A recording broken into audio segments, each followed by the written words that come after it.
How far would you go to look more muscular? Well, the price of vanity for some gym goers is to take illegal steroids to grow muscles quickly. The Straits Times investigated just how easy it is to buy illegal steroids here and how sellers ply their trade. Over a month-long period, ST met 14 people who admitted to taking illegal steroids within the past year. The stimulants are varieties of anabolic or muscle-building steroids. Now we have journalist Cheryl Teh who worked on this story in the studio now to tell us more. Welcome, Cheryl. Hi. Now, Cheryl, if you could start us off, what are the profiles of these people that you met? Why did they still partake in the business knowing the legal implications? Well, so this story took me a month to complete. And I interviewed about 14 different people from different walks of life. The youngest was 17. He was just a private education student. And the oldest was 46. He worked in finance.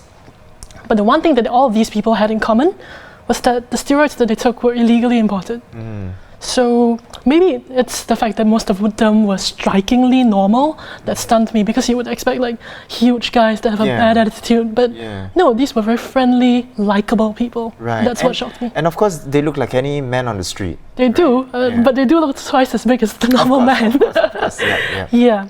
So as for the sellers that I interviewed, all three of them were users of steroids as well. And I think it's strongly because of the money motivation in this case. They wanted the lucrative profits that could come from selling steroids. Right. Up to $12,000 a month at sometimes. Yes. Wow. And you mentioned as well, some of the interviews that you interviewed, they said that 6 out of 10 they perceive to be steroid users. More on that. Well, so the thing about this is that if these people think that 6 out of 10 of the people that they go to the gym with are steroid users as well, that might be a very subjective point of view.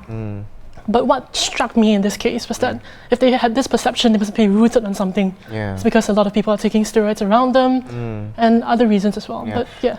And Cheryl, of course, having said that, it seems as though it's easy to obtain these illegal steroids. How easy it is, what is their modus operandi like? Well, I'm not going to give any tips and tricks here, but well, there are several methods that I'm going to elaborate on. And I think the most regular way to purchase steroids is through friends.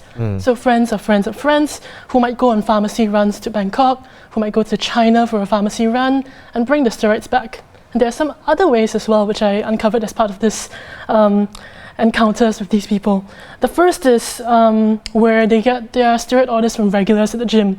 They fork out about $1,000 to $1,200, and the regular just drops it off in their locker. So they never actually meet this person. Right, wow. Yes. Okay. Then there's another one, which is a gym owner who approaches people in his gym that are doing well. And he's like, you want to get bigger? And then they egg these people on. Yes. Okay. So it's sort of a motivation from within the gym itself, which is kind of scary if you think about it. Yeah. And Cheryl, let's focus, while it seems that bodybuilders, of course, they're commonly known users of steroids, and they are mainly men, right? And, there are also other segments who contribute to what they call the roids business. Can you explain more on that as well? Well, what surprised me is that not only men take steroids, women take steroids as well, because some steroids are fat burning and they help you to lose weight fast. So I think it gives some women the temptation to start using steroids as well.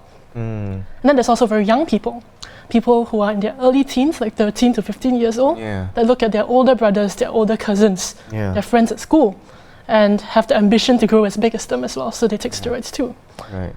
And I think that these are the more at-risk groups in this case, which I hope will stay off the roids. Yeah, definitely. Now, thanks, Cheryl, for sharing with us with regard to your investigation that you've done a month long, right? Yes, a month. Now, to read more on her report, you can head over to our website at straitstimes.com.